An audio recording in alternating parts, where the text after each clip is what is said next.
Now that's timing. Oh, hello, hello. Good to see you here.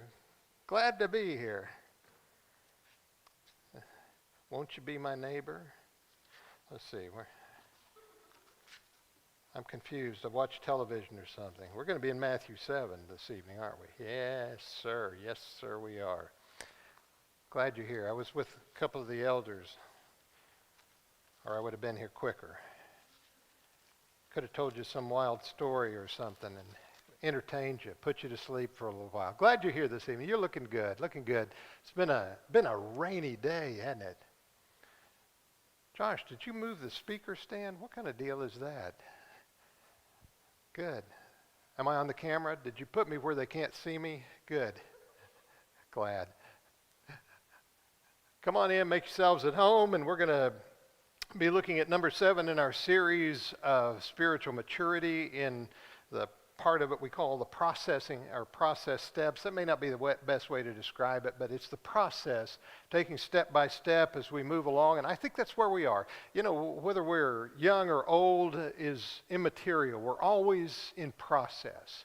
Wherever we are, sometimes we may feel like we're going up, sometimes we feel like we're going down. I'm not sure where I am in that process. See, process. In that process, I'm where? At the bottom?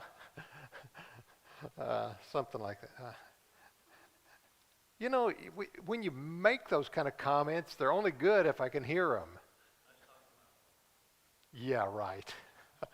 Glad again. I'm even glad Bill's here this evening. We'll get into our study here in just a moment. Don't have any great new announcements to make this evening that I know about. So, and everything, we'll try and move forward in the very best way we can. Things are looking good all around us, I think, and I'm looking forward to good days ahead. I hope you are too, and I think we're going to have some great days as spring moves forward and gets even better. I tell you what, my wife has more flowers in the backyard, around that backyard. Some of you have been in our backyard and seen some of her work around there. It's gotten even bigger and more. And one thing I've learned about, two things I've learned about my wife's horticulture. Can you say that too? Horticultural abilities. One is stay out of her way or she'll make me work really hard. And number 2, it costs a lot of money. But if it keeps her happy, then that's all worth it. It doesn't cost that much. I'm just carrying on. It can be, but it's all good. And she does a great job, has flowers and stuff blooming. Every day she goes out and she walks around there. She said, see that coming up right there? I planted that right there. And I'm going, what is it? It looks like a weed to me, but no, seriously, she does a great job. And it's been kind of interesting after the deep freeze of the winter damaged so many of the plants and everything. Is anybody's crepe myrtles coming out? Yours are coming out up on the upper part? What? In the middle part, are they? I think it damaged crepe myrtles all over the place. I don't think they like it in that really cold weather. We got all these crepe myrtles lining it. I noticed the ones out here in the parking lot. I don't see a sign of life in them yet, so we may have to move to West Texas or something if we want to see crepe myrtles this year. I'm not sure, but ours are growing at the ground level, but not up on the plant much, so that's too bad. We'll see. We'll wait and see. I'm not digging them up yet. All right, enough said about all that foolishness. Let's get into the lesson this evening. I think we're here and we're settled down. Let's bow for a word of prayer, and then we'll get into our study as we talk about processing and applying or doing, and hearing and doing. You know, we talk about trust and obey, hear and do. That's what we're talking about here. Be not hearers only, but doers, the word, as James teaches. That's where we're going this evening in that process and application of spiritual maturity. Let's bow for a word of prayer.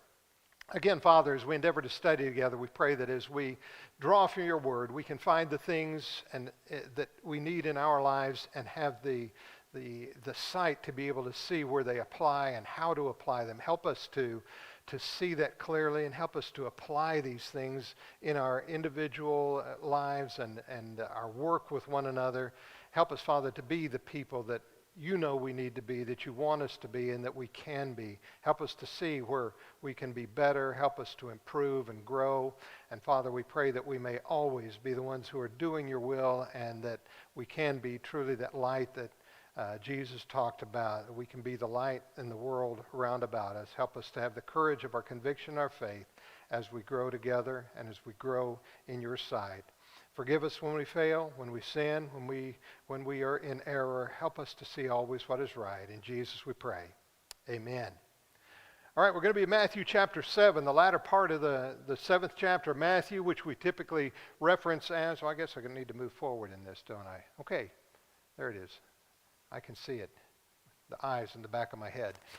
We're going to be in Matthew chapter 7, picking up in verse 21. Really, we could look at the entirety of the 7th chapter, but it is that section of Scripture we typically refer to as the Sermon on the Mount, the last part of the Sermon on the Mount, kind of where he reaches that climactic point, and that's verse 21. He kind of reaches that climactic point when he really presses home that we need to be true doers. So we pick up our reading in verse 21, where he says, "Not everyone who says to me, 'Lord, Lord,' shall enter the kingdom of heaven, but he who does the will of my Father in heaven. Many will say to me in that day, 'Lord, Lord, have we not prophesied in your name, cast out demons in your name, and done many wonders in your name?'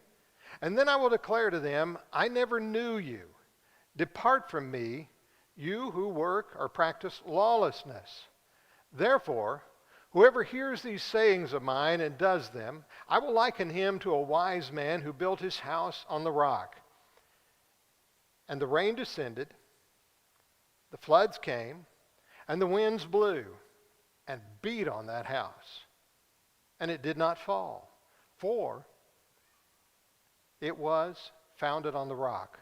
But everyone who hears these sayings of mine and does not do them will be likened to a foolish man who built his house on the sand.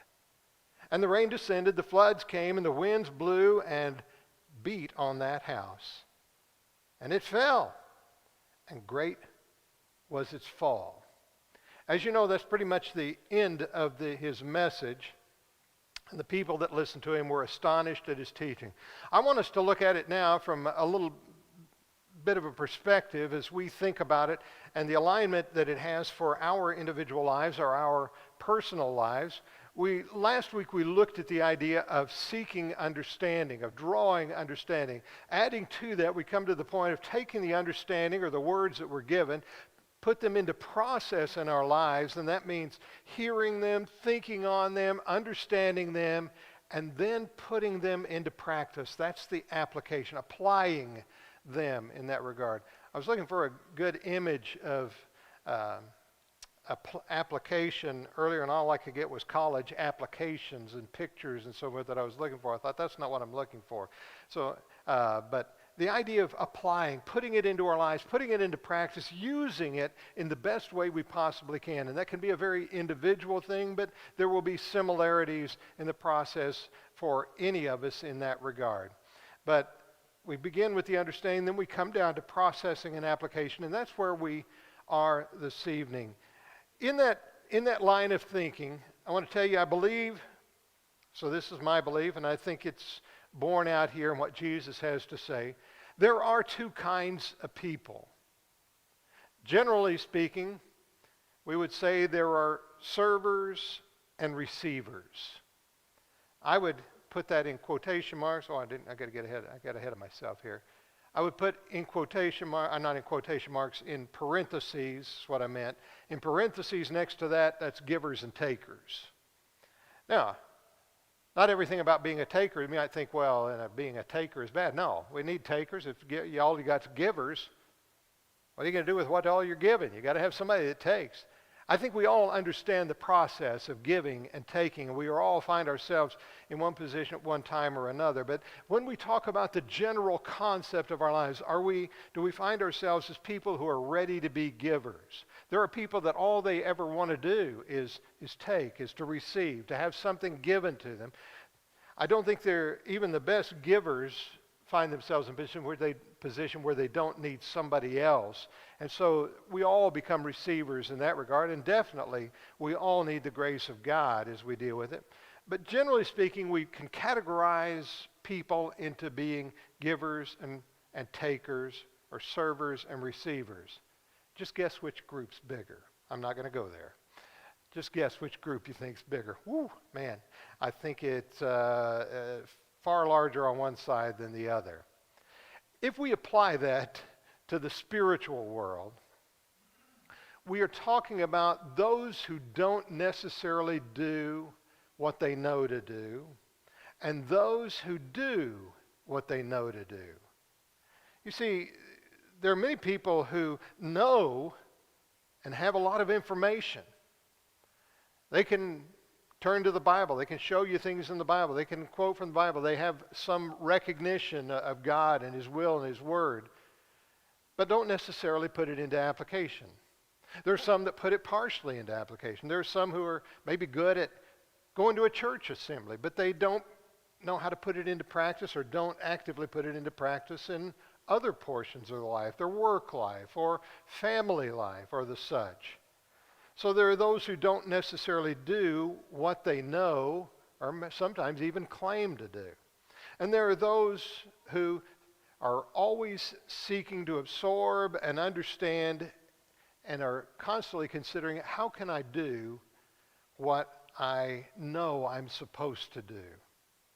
I think those numbers sometimes get pretty small.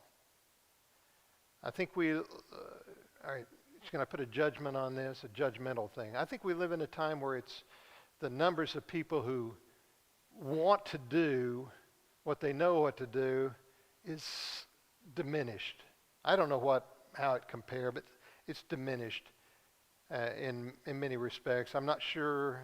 I don't think it's always been that way, but it seems like it's become more so. We want to receive. We want to receive. We really don't want to do much for it. A very human inclination, I guess. Maybe a part of that's in any of us, but I think the numbers have kind of gotten skewed, as I was saying a little while ago.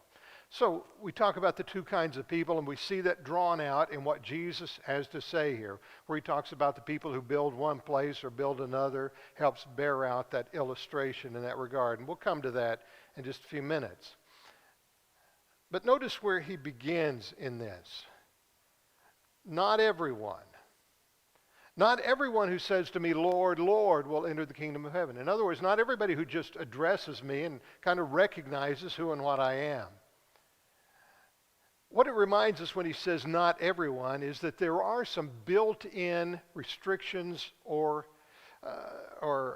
built-in limitations. I said built-in limitations of acceptability.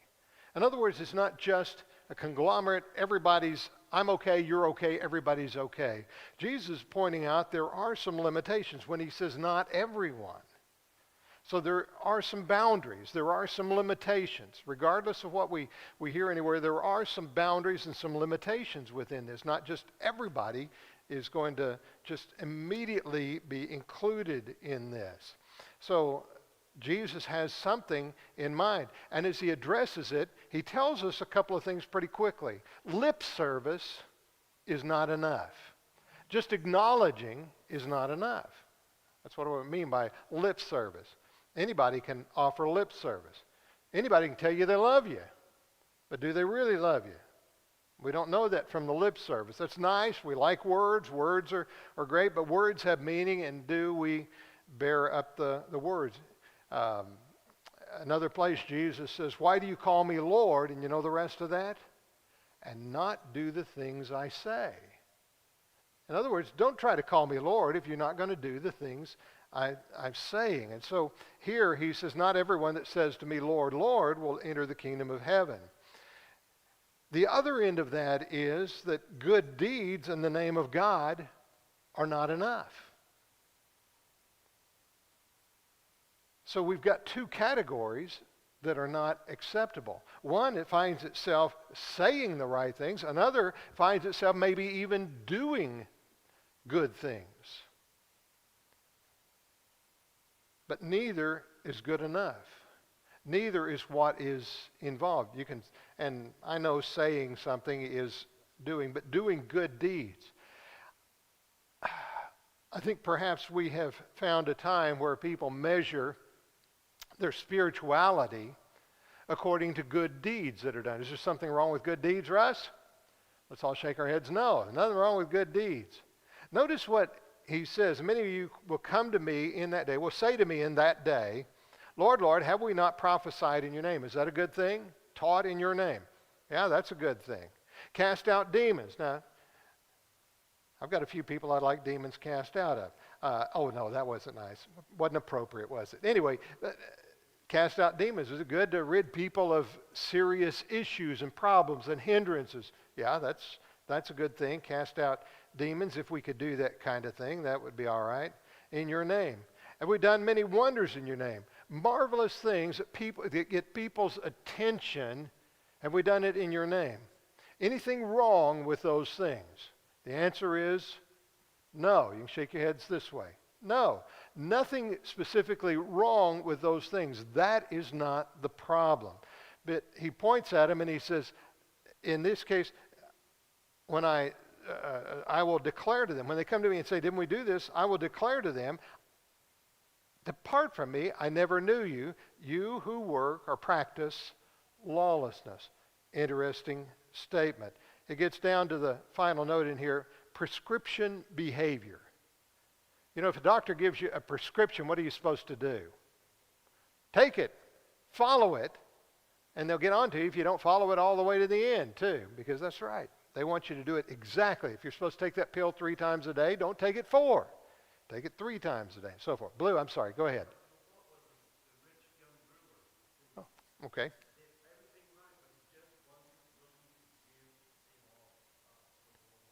Okay, rich young ruler is a good example. He did probably many good things. Jesus looked at him, and I think in Luke that says Jesus even loved him, appreciated that he had many good things in his life. And we can find others who did good things but needed even more in their lives. And there was something missing there. Cornelius is a good example, and I know he's a Gentile at the time, but, well, he was still a Gentile. I mean, he was a Gentile at the time of the beginning of the church that Peter was brought to him, but he needed something more. It wasn't just about doing good deeds. It was about the connection that it made. And that's what we get into. The prescription behavior is drawing from the source the correct way and doing it according to what you were given. That's what I mean by prescription behavior in this regard. So you got that? You get a prescription, you do it according to the prescription and all. I remember when I was learning to cook, and I haven't yet, so don't expect anything.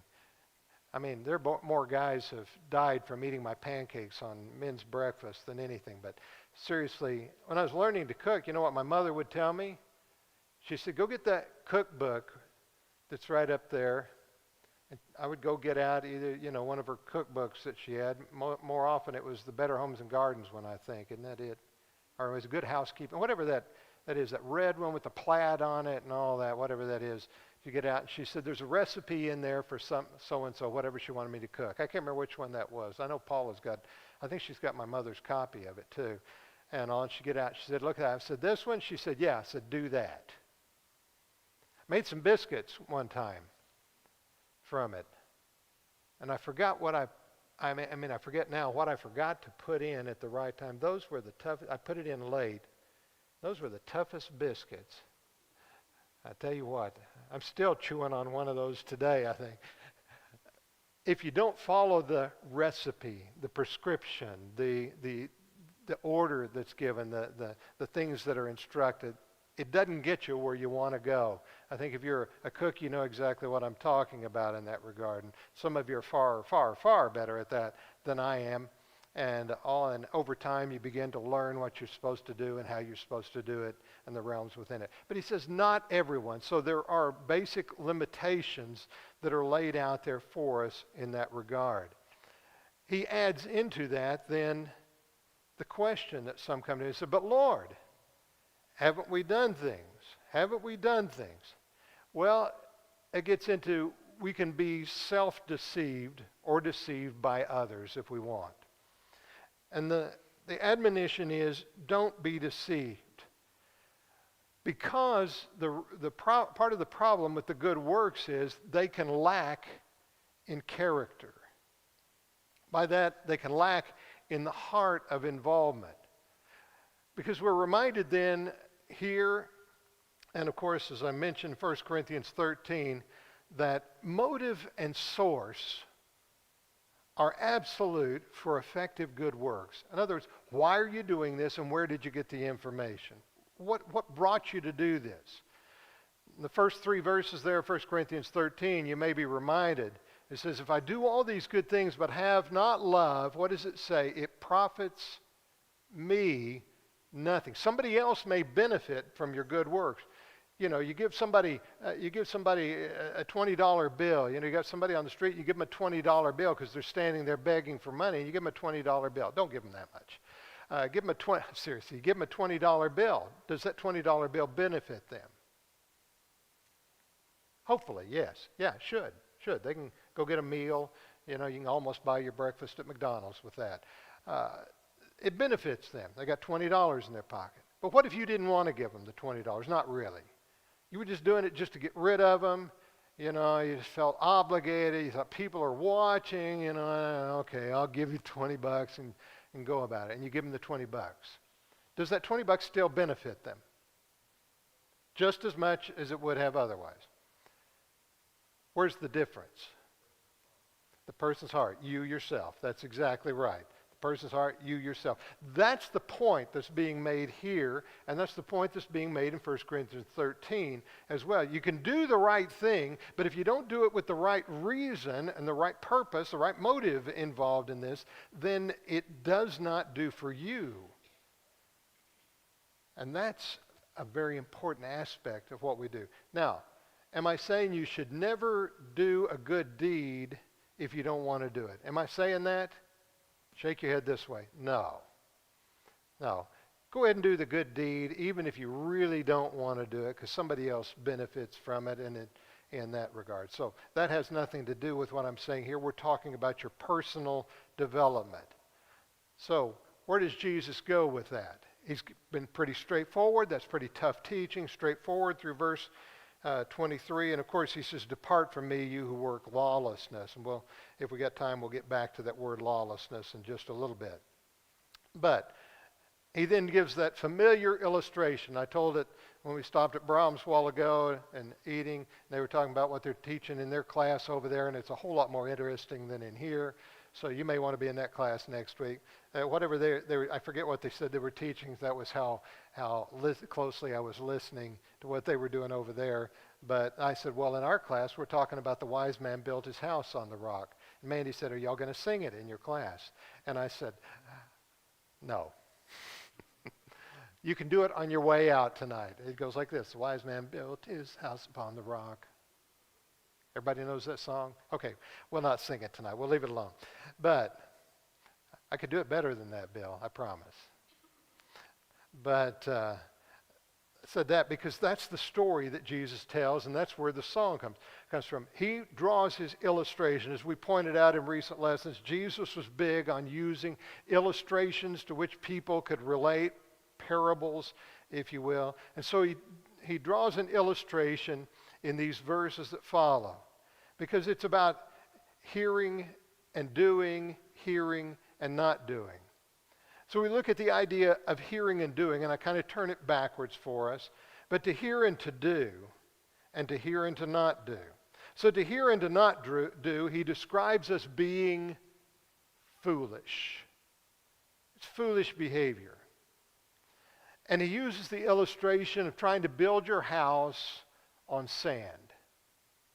I think even those of us who have very little concept of construction can understand you don't build a house and set it on sand, or you don't build it on sand. In fact, here in Oklahoma, we recognize you don't build it on that soil that just keeps shifting. A lot of people have had to deal with that, and all, because the soil will shift on you. Well, sand would be the worst kind of soil to set a house on, because it's just going to shift and cause you problems upon problems upon problems. if you're counting on that being the foundation of your house. So he likens it to building on sand, and we understand it. And then he says, when the circumstances undermine the house, how did I get this backward on here? What's the deal? Did I do something wrong? Did I hit the button? There it is. I think I got ahead of myself, didn't I? Sorry, I hadn't looked up at it.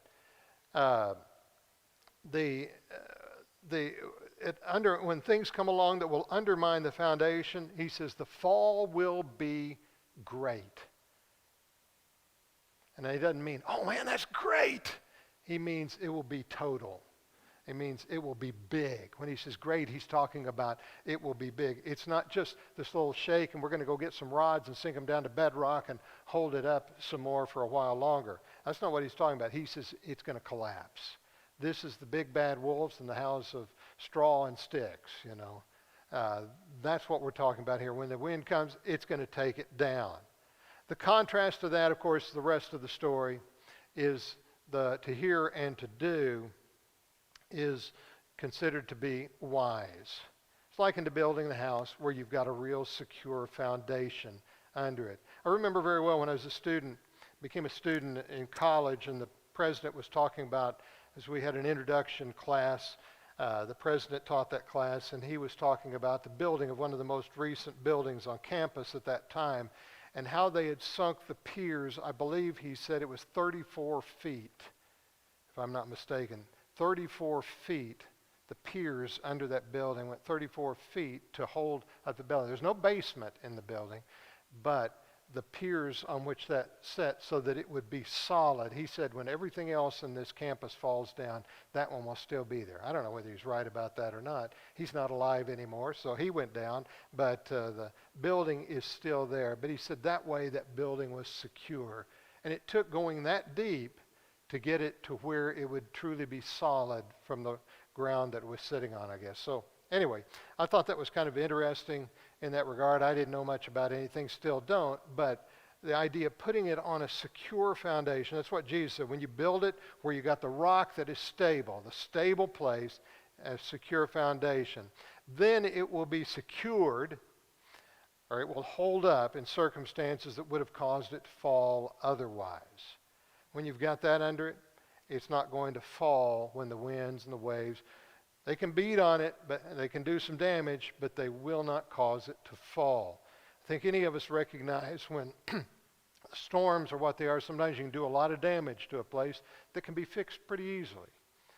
I think that's the way our lives are too, is what he's trying to say. When we've got our lives secured in the right place, doing it, there can be circumstances around us and damage that comes our way that may hurt and may cause us some problems, but it is not going to bring about a great fall on our part. We may stumble a little bit, but it won't bring about a great fall in that regard. So that's what we're getting at within this, securing your life foundationally, making sure you've got it. Take his word, put it into application, and then you've got it in play. It's a pretty simple and a straightforward statement here. Easy for us to understand, but challenging to put into practice. Thought or question at this point? I've done all the talking up to this pretty much. Thought or question at this point before we move forward? Okay. Sure, go ahead. Okay. Okay.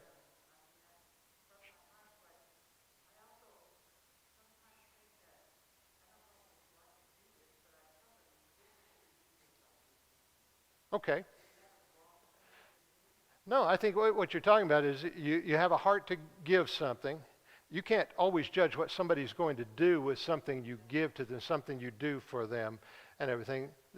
Once you decide to give something, then it's given. And if people abuse it, that's their fault or their problem. But if you've done it with a good heart and a sincere conscience, you've done a good thing. Now, if you know they're going to abuse it, that may be another question, but if you're just doing something good. I mean, God gave us marvelous things. He's given us marvelous gifts. He continues to give us marvelous gifts, and yet people often abuse what God gives us, and yet he continues to give us those gifts. Are we saying then that God is wrong in doing what he's doing? No, nor would we be. Yes, use your judgment, handle your things as best you can, but to give something, even if they abuse it later, that's their fault or their problem, not necessarily your own. Unless somebody wants to take a different tack on that, that's the way I look at it, at least from point of view. Okay? Foundation.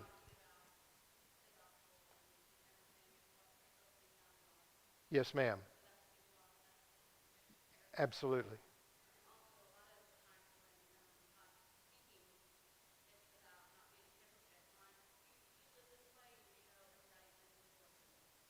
Yes.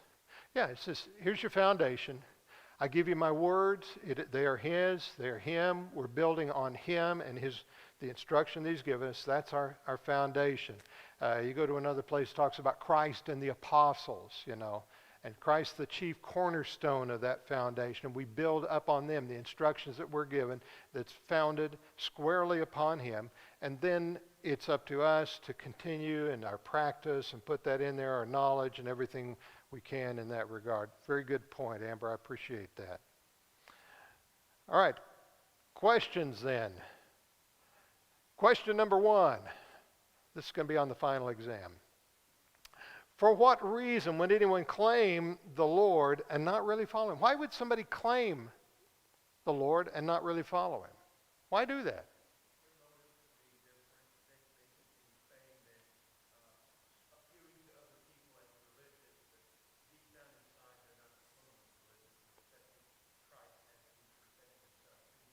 Okay, so to please other people or to look a certain way among other people rather than to serve the Lord in that regard. Yeah, the motivation, pure motivation or business or just acclaim by people, noticed by people can be a great motivation, but not serving the Lord. Yeah, okay, very good, very good. Any other thoughts on that? Just to impress them, to make sure. You think about somebody like Ananias and Sapphira in Acts chapter 5. They wanted to give the gift. My thought on that always has been they wanted to give the gift because that's what other people were doing. They wanted to look like the other people. They wanted to be seen like other people. But they didn't really want to do what somebody like Barnabas or others were doing at that time. So they wanted to impress people without really doing what they could have done in that regard. I think and it brought about lying on their part. So that's another story altogether, isn't it? But very good to impress people. Any other thoughts in that? Why would you claim Him of the Lord? Praise and attention. Okay, goes along in that very similar line. A financial reward. Might get something good out of it. You benefit, find some benefit in it. Paul kind of talked about some of that, and why they would do that, sometimes to hurt somebody, but sometimes I think people do it, and there are many who do that, especially find themselves in a preacherly type position for beneficial, to draw money and so forth. That could happen, yeah. Okay. Power, authority, yes, okay. Prominence in that regard. I know this. I share this with you. It's as if I've got a position, authority. And how about insurance? Maybe thinking, well, it's kind of like I'll do enough to get by. I just want to insure myself. You ever hear somebody say, "I just want to get inside the gate"? And I don't want to get inside the gate. I want to be by the throne, man. I want to be right in the middle of whatever it is, figuratively speaking. You know what I mean? Getting inside the gate's not the answer. It's getting right with God is the answer. So sometimes people are just trying to buy some, they often say, buying some fire insurance, just trying to stay out of one thing and into another. So there could be a variety of reasons, and we've hit on some of them here just now.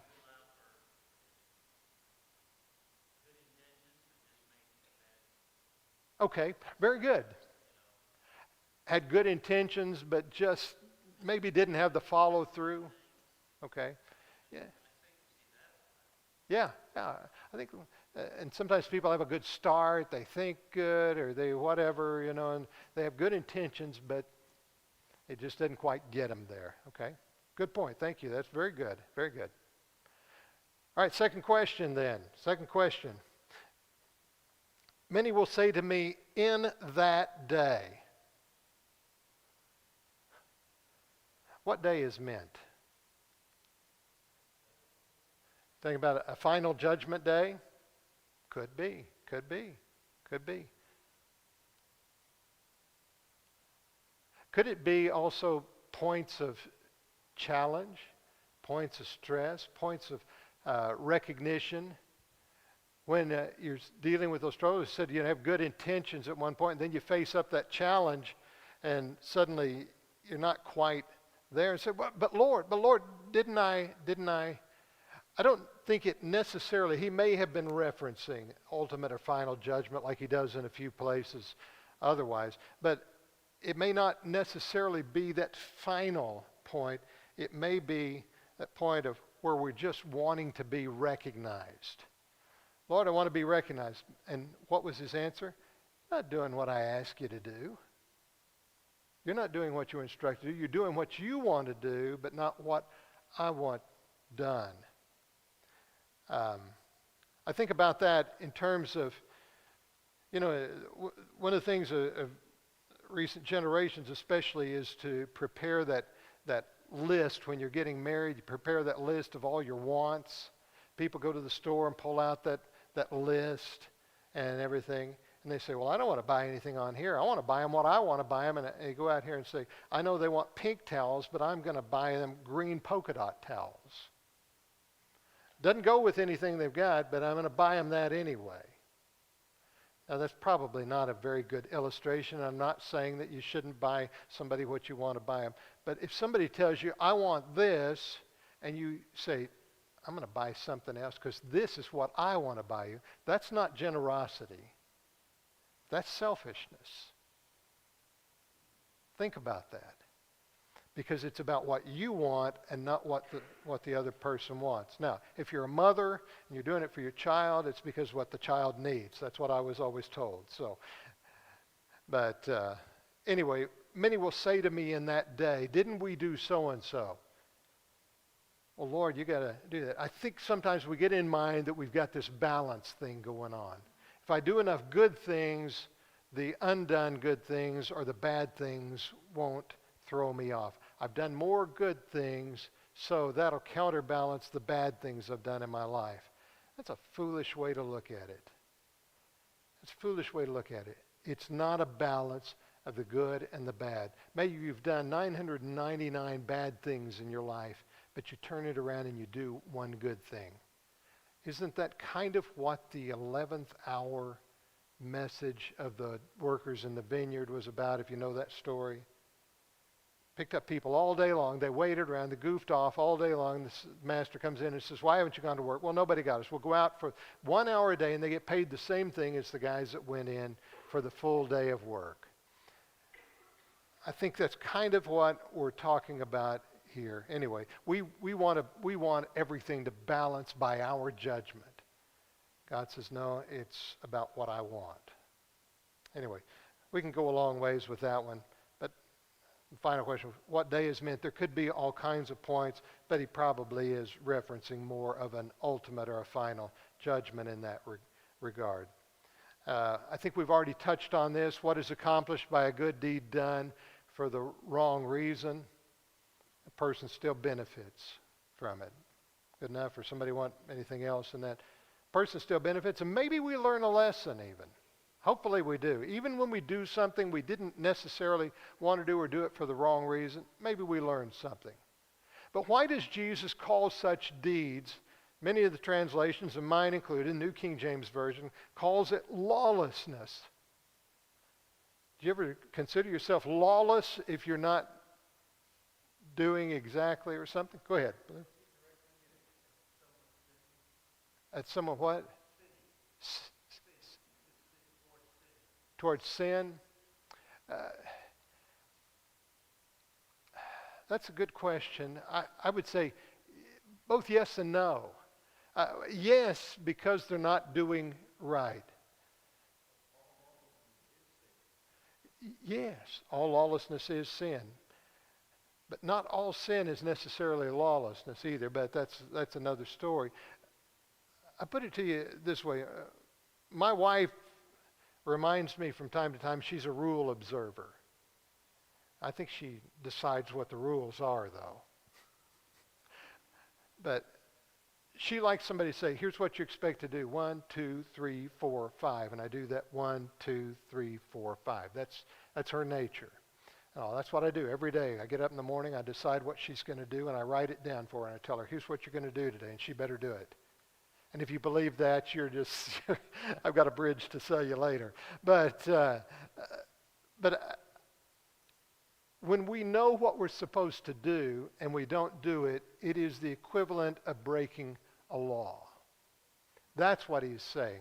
In other words, you disregard instruction that you're given. Here, he's talking about, notice what he says about you don't do the things, let's see, these sayings, these instructions would be a better word. These instructions, you don't do those, then you are lawless. You're disobedient of the law. In other words, you're out here on the street, it's 50 miles an hour out here on 134th Street, 50 miles an hour out in front of here. You're driving anything above that limit, you are being lawless at that point. That's what he's saying. Now, I'm not criticizing you for how you drive, Becky, but tell Keith he could pick up the pace just a little bit. But that's where it is. Okay, I got 2 hands up here. Go ahead. No, that's all right. Oh, okay.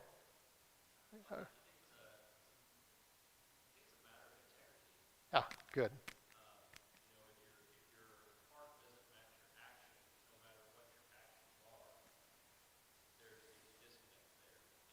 Okay.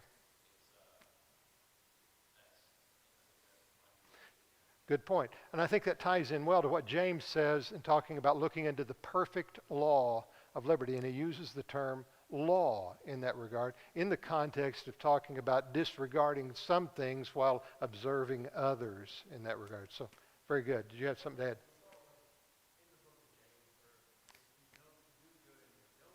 Okay. Right, very good, as James points out. To know to do it and to not do it, very closely akin. Of course, James in the Sermon on the Mount, very closely akin. Good points, good points. Anything else on that? Yes, sir.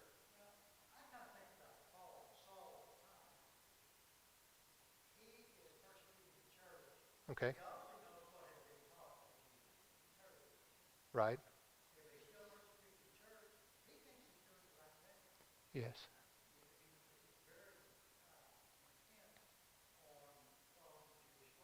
Very good.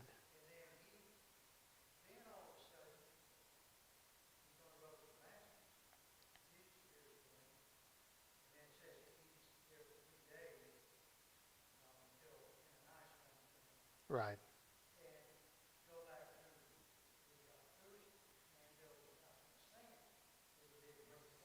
Right.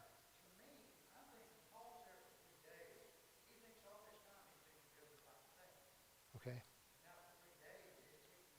He's confronted.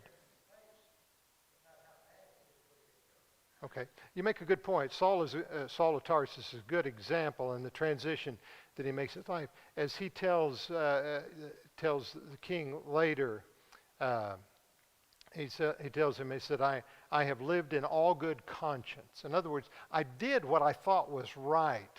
When he was persecutor, he believed it was the proper course to accomplish under the tradition in which he lived. Later, he turns around, as you said, he's got a realization in those 3 days. You're saying he's got a realization. Wait a minute. My life has not been where it needs to be. And he turns around and goes in a different direction. Very good point. Very good. All right. Why is hearing and doing about not doing such a dangerous problem? Why is hearing and not doing such a dangerous proposition? Why is it so dangerous to hear and not do?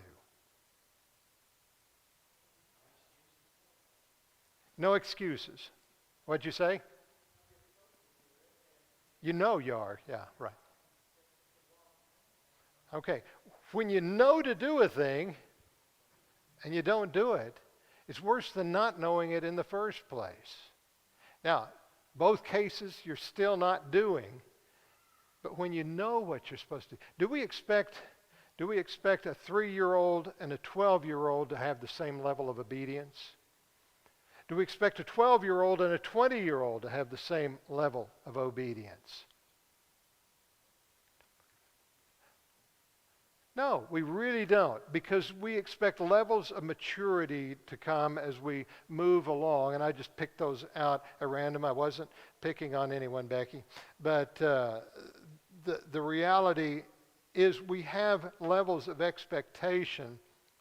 And when we know to do something, a little child, their attention span, this 3-year-old, the attention span's about that long. And then it gets a little bit longer as they get older and older. And then when they get real old, it gets real short again. Okay. Okay. But I think you understand what I'm saying. And that's why it is so dangerous, because if you never knew to do right, it's a different thing than if you knew. And that's kind of what Paul was saying. I didn't know I was doing the wrong thing till I came to this. Okay. Very good. I'm running out of time very quickly. Note that Jesus said that wisdom is in hearing and doing. What is it that is to be heard, and how do we understand its boundaries or limits? What is it that is to be heard, and how do we, and I didn't state that very well, but how do we limit it? How do we understand its limits? All right, they're already letting the kids out, so I've got to go quickly here. How do we know? Listen, that's what he says. What he says. Therefore, whoever hears, listens to, draws on these sayings of mine, then we gain that understanding. That's where we get our concept within this. And so what do the rain, floods, and winds represent? Conflict. Things that come our way, things that we may not anticipate, things that will come at us when we least expect it sometimes. Do what? Consequences. Generally, the storms of life, whether we brought them on ourselves, consequences, or whether they are just the natural occurrence of things round about us. Very quickly, if you got about half a second here, how secure is the house that is founded on the rock? How secure is the house that is founded on the rock when we talk about our lives? Now, we're not talking about literally a house, we're talking about ourselves. How secure is it? Or maybe I should say, what is it that makes it secure? Yes, Jesus is the same always, unchanging.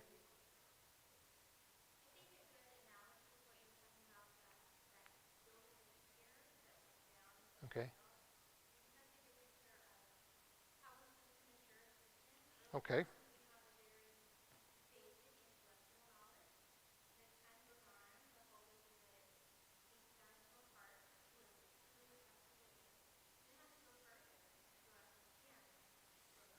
Okay. I think you're exactly right. It's on how that faith develops in our lives, and does it reach where it needs to reach and do what it needs to do. That bedrock is there. Jesus is always there. The bedrock is there, but are you going to reach down and do that and then build the house up on that so that it is secure in that regard? It depends on the application that we make in our lives. You can lay that foundation, but if you don't build on the foundation, what's the point?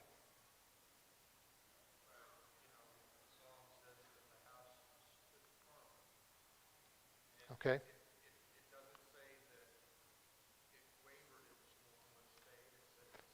Stood firm.